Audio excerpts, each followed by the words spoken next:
What's up, guys? I'm Alex. I'm Jason. We're the Table Monkeys, and this is Table Talks episode 49. Yeah, 49. It's been a while since we've done one of these. We had a lot of shit happen. We had that BAL, a ton of matches we got to put out. So many videos. But this is going to be our New Year's special. Yeah, we figured it's the right time to release that because it is the beginning of the new year. So. 2022. Happy New Year, everybody. Yep. And we just want to talk about what has happened, not like to Table Monkeys, to us personally, and in the arm wrestling world a little bit, recap of 2021, and then talk a little bit about our goals for 2022, again, Table Monkeys and us personally, and then also some of the cool shit that seems to be coming up, because it looks like 2022 could be the biggest year for arm wrestling ever in history. And then it'll just continue to get bigger and bigger because the sport is just growing crazy exponentially, which I think is probably our biggest thing, right, from 2021. Is just the growth. Table Monkeys made huge progress. We hit 1,000 subscribers back in March. We were able to start monetizing, which is awesome. And then we were able to climb up to about just over 3,100 subscribers. I think we were at now. We were tried to be super consistent with our videos. We were at a point. For a while, we were doing 5 videos a week. And then we switched to 3, became a little more manageable, and now we kind of continue that path. Yeah, we try to make sure to have at least 3 a week and just be consistent with that to constantly get out content. But main thing is just thank you to everybody who's been subscribing. And the big thing there is just the growth of this sport that's already been happening. Yeah, we've just been riding that wave. Yeah, exactly. Just trying to catch it and be a part of it. And mainly just also because we love the sport so much and we find it so interesting. And we're trying to, as we did in the beginning, we were always just trying to figure out sort of a science, like a sports science end of it, and how all the things work technically and all that kind of stuff, and use that as our way of figuring out how to master it, and we've been able to bring that to our team as well, and I think that's why our team has progressed so well in the last year, is because we look at this like a fight science, and we're not just concerned about gripping and ripping and banging in the center table. We try to be very smart the way we arm wrestle and the way we teach it, the way we train for it. The martial arm wrestling aspect of it. And you may have heard Devin talk about that, but the reality of it is 100% that this is a mini combat sport and it's a fight sport. So like Alex said, the fight science comes into it a lot, and that's how we try to approach it. And Table Monkeys made huge progress in 2021, as well as our crew and our team. But personally, let's talk about what were some of your highlights from 2021. I guess so for me, 2021, it's weird to call it a highlight, but it really is like the pinnacle point of the year for me was obviously when Devin so graciously destroyed my bicep. And for those of you that don't know, that was we had an event here, BAL, which is obviously, that would be another big highlight for the Table Monkeys. The whole 200 series. For 2021 was we were able to host a lot of events and have a lot of awesome people here to spectate and participate.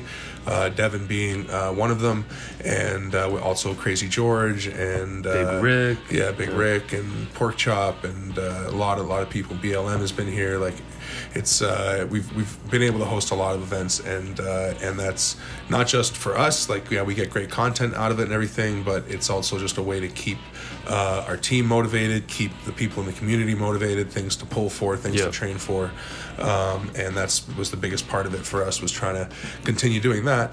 But anyway, in the midst of doing that, one of the events we threw, Devin was coming here, and it was when he was getting ready for Michael, and he was gonna pull the best guys we could pull together on left arm, which was his party arm. He still thinks that he gets ready go practice, like experience doing ready goes on his left arm. So that was kind of the premise behind that. Exactly. Was he wanted that match experience. He wants to get his mind ready to attack and to not be so passive, because he has a tendency to be really passive. And he was certainly attacking. Yeah, he was certainly attacking. And I happen to be the lead horse in our 7-man sort of train that we were going to try to run on on fucking Superman, and one of the reasons why I would call this a highlight, yeah, he blew through my arm and he tore my bicep was, but I did actually get a legitimate stop on him, or two, and or a couple, and he noted that after that my pronation was strong. I did like crack his wrist back a bit, and he did like he had to adjust and like actually work through it and everything. Which that was a big accomplishment for me. And at that point in the year, I was really happy with where my left was progressing to, and felt that it was getting to a point that was pretty notable, considering how long I've been in the sport and everything, and all things considered. So that was definitely a highlight that I was able to do that. But also the tear itself led me to a big weight loss and led me to really train my right arm to the point that it's gotten now. We were to make videos detailing your recovery, and then the whole pumpkin arm series has led your right arm to become big force lately. And I think that would be my next big highlight. Would have been my match against Zach, which was really the pinnacle of all the last. Like I did well at Tweed, I did like my match against Logan, those were all great, but how dominant I was against Zach, and how much I was able to execute the game plan, and how much I was able to prove not just to myself but to the people that were able to see it. Because Zach Shattuck is really a strong armer, so fuck it, he killed it at Dunville. He won the entire thing, beating Evan Burgoyne. The way you handled smashing Dalen Thomas to get there and everything, and running through, he's a strong arm wrestler, and in practice he's always done very well with me. I haven't been able to do much with him in practice ever, so I really was training to change my game and be able to hook, and that was not something I was comfortable doing or able to do at the beginning of the year with my right arm on any level. So that match, the progression it showed of my hook and my versatility on the table with my right arm, I was pretty happy with that. So I'd say that would be my other highlight. So what about you? I guess. Okay, so I made it onto the left arm rankings for Ontario. That was probably the biggest highlight by having a great showing against Jamie Staken on left arm, and that was enough for the team on the Ontario rankings to put me on there. And then I had some wins after that. It's kind of solidified my spot. And you had a really good kind of like a few months there with your left arm. Beating Jamie and then beating Nick. And then it wasn't my left arm, but competing at the ASCII event where I got some really awesome wins in my right arm. It was kind you did well on your left too that day. They didn't do left. Oh, right, they never did left arm that day. Yeah. Sorry, but you did do really well on your right. Yeah. Sorry. So I felt you had another left arm in there somewhere. Well, it was just in practice too. Like your left arm had just been. It still is feeling like really, really strong. And at Pembroke. I did well. I did well on both arms there. But it was kind of like a big, I guess, culmination of that point where finally I was strong enough that my technique and fuckery on the table had kind of come to a nice meeting point where I was now strong enough to compete with all these bad boys, and I got some good wins at the ASCII event where I beat Lewis for the first time. I beat Jamie Staken twice. I beat Mike. I got some good wins there, and then leading into the High Hooker event, very happy with my performance there. I only lost to people that I really should be losing to at this point, like provincial champions, national champions. Like I lost to BLM, I lost to Steve Morneau. And then some, and even then, like you said, your fuckery is a big part of it. You were able to use that at least to some point, like put you not really in the match, but make them have to deal with you. Oh yeah, it wasn't like they just grabbed you and slammed you, even though they kind of did. They had to like figure out exactly how to grab you. Not on left arm anyway. Yeah. And I thought that was Pembroke was a good performance. Yeah, exactly. Sure. So. I'm happy with those performances. I think it's what you said earlier. It's really the culmination for you of like your strength catching up to your technique now. Yeah. So they're at like a point where like your strength might not be at the level that you can compete at yet, but it's because your technique is good enough. So you. The way they've met, you've leveled up. You know what I mean? And that was really what was obvious when you hit the rankings and when you beat Jamie in the ASCII event and all that. Was that your strength had caught up to your technique. I think it was really a blessing starting in the sport being weak and having to become technical and tricky on the arm wrestling table. But I have obviously since lost to Jamie, left arm. So now he's ahead of me in the rankings. So going into 2022, I'm going to get that shit back. I'm climbing those rankings. And I want to get onto the right hand rankings, of course, so I can be on there on both arms. And I want to do really well at nationals, personally and as a team, and solidify my spot as top 10 not only in Ontario but in Canada at 220 probably. 220 at nationals. So that would so do goals for 2022 and then we'll work on to other parts of the community. So what about you, 2022? So that would be nationals is your big goal for 2022? Yeah, because I don't know what else is, no other events are scheduled yet, right? So we don't know what's going to happen.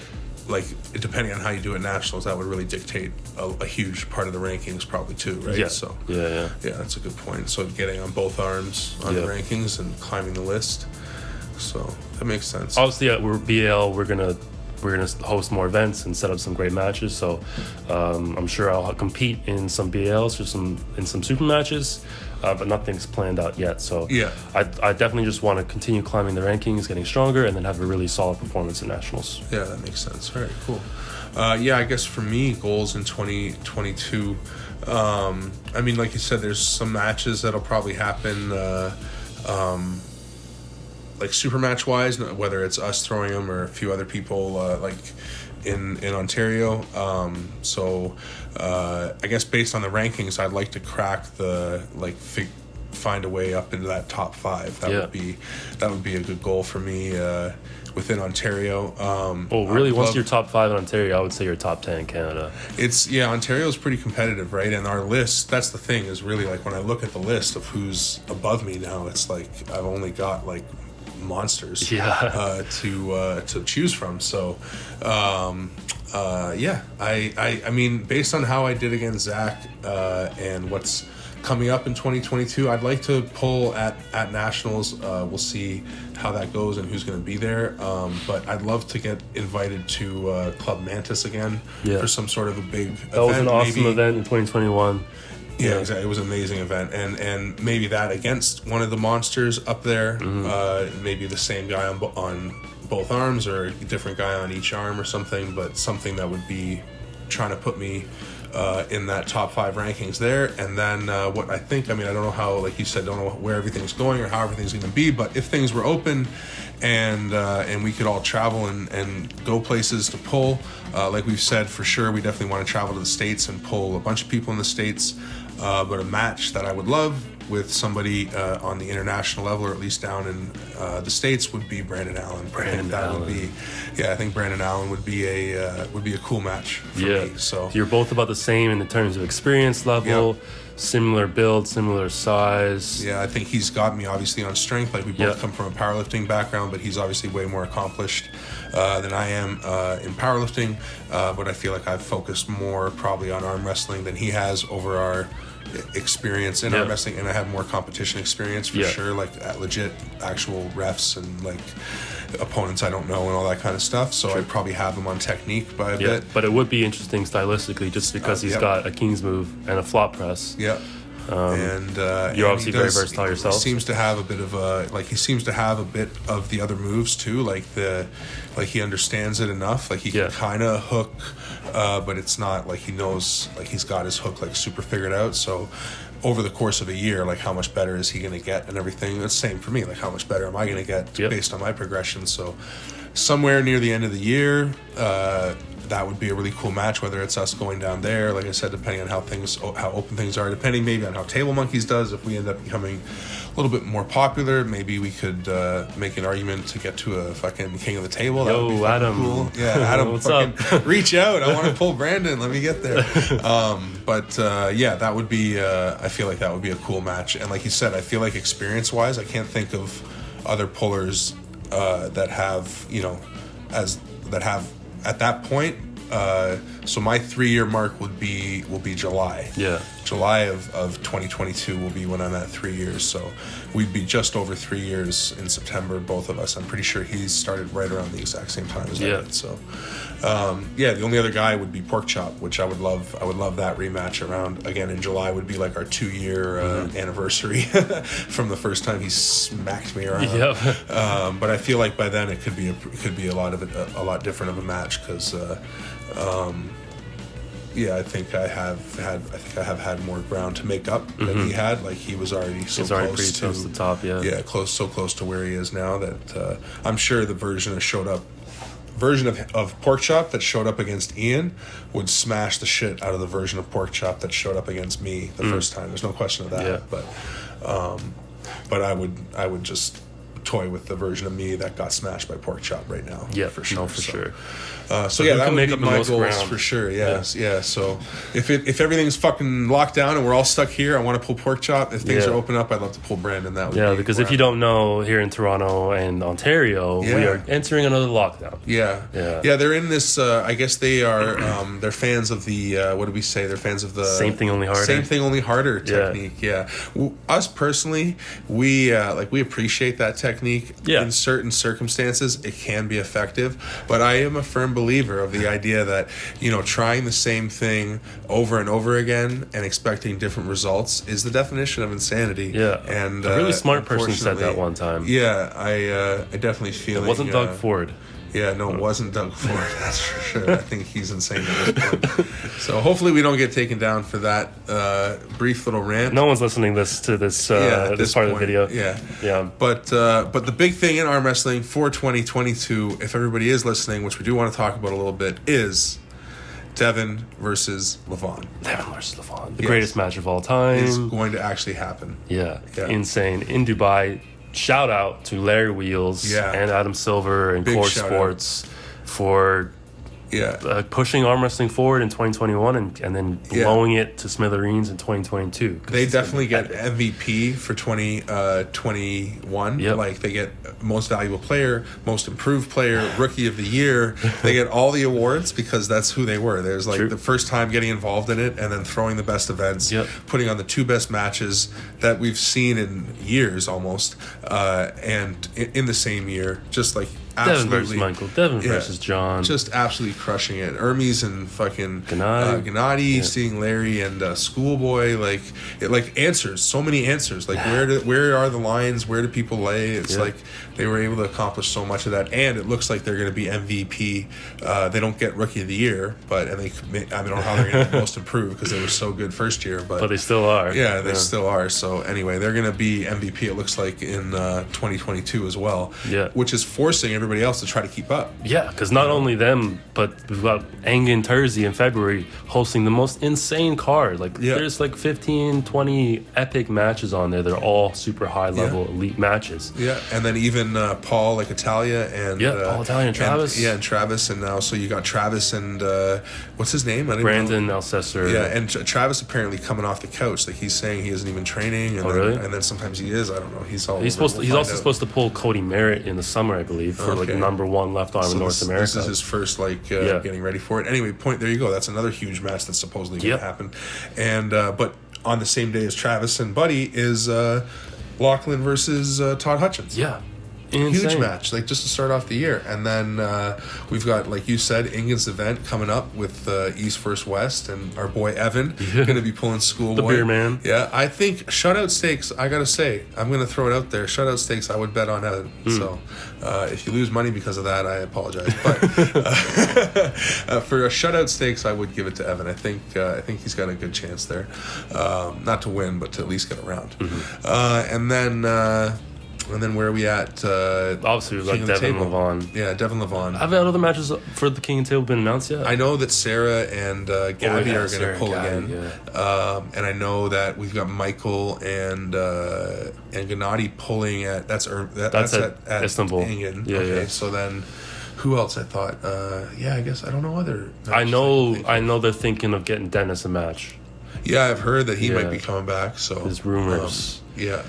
And I also saw a match thrown around on Facebook the other day of Travis versus Alexei Vovoda again. Well, I've heard people talk about that, like, oh, they should try to make that happen. That's the thing with Core Sports. And They will make it happen. They will just make it. They don't have any big contracts. Yeah. They don't have years of loyalties to any bullshit. They're just like, no, our loyalty is to awesome matches that the fans want to see. Yeah. Hey, Vitaly said he would love the match in that would be King cool. of the Table. That would be cool. Yeah. I want to see, the match I want to see, if we're going to go just into theoreticals now, because there are a lot of open cards out there. I would love to see Vitaly versus Jerry. Yeah. I think Vitaly versus Jerry is a crazy match. I think Jerry has an answer for Vitaly. Yep. Like, I think that is the worst opponent for Vitaly is Jerry Caderet, 100%. That's my opinion. I mean, I guess Jerry's got to go spank Chance first. But, I don't think that match is happening. What's the joke? I haven't even been paying attention to that drama. I don't, because I don't like watching Facebook drama. Yeah, I'm not into that. I just want to see the match. I don't care. I just want to see the match. Yeah. But it's not happening. No, but honestly, I would love to see Jerry versus. I would rather see Jerry versus Vitaly than Michael versus Vitaly, Dave versus Vitaly, even almost Devin versus Vitaly. I mean, I would probably prefer to see Devin versus Vitaly. It's hard to say. I don't want to see Devin. Yeah, exactly. But I think Jerry's the best stylistically matchup against Vitaly. Couldn't agree more. Yeah. One other match that definitely did get announced is Ryan Bowman versus RBJ. Oh yeah, shit. Yeah. How do we not talk about that? Yeah, and. Well, it's where are we with that one? That one's going to happen. When is that one happening? That's King of the Table 4. I think. So that's the one in March. No, I think that's the one with Levon and the second one. Oh, it's 4. So 3 is the one in March. Yeah. Okay. So who's on that card? Is that the Gabby? And I don't know. We should have done some research. Yeah, There's just so much happening. But yeah, Ryan versus RVJ. Where are you at? RVJ. Yeah, I'm RVJ all day. RVJ all day. Yeah, for sure. I mean, I'm not like biased. I don't care for either of them that much lately. But yeah, I think RVJ is going to take it. Yeah, for sure. And then Devin Levon. I mean, we're obviously both Team Devin, and we're gonna hopefully be partaking in some of his training as far as he goes all across Canada to get everybody to beat up on his arm. Hopefully all parts stay intact in doing so. Definitely won't be scheduling any renegade matches against his left arm, but no, getting ready for Levon is going to be crazy to be a part of that. See that happen. I mean, I'm hoping, I don't know how crazy he's going to get with his training, how much he's going to be into a cave, but I'm assuming he's going to be traveling around. Oh, he said he would be. I know he did. Yeah, I know, but you never know how things go. So I don't want to assume anything, but other than that match is going to be crazy, and that whatever form Devin brings is going to be fucking on another level. Oh yeah. Yeah. Anyway, just to recap, thank you to everybody who subscribed to Table Monkeys over the past couple years. 2020 was awesome. Yeah, it was an awesome year. Hopefully 2022 is even better, and hopefully we can all get out and arm wrestle more.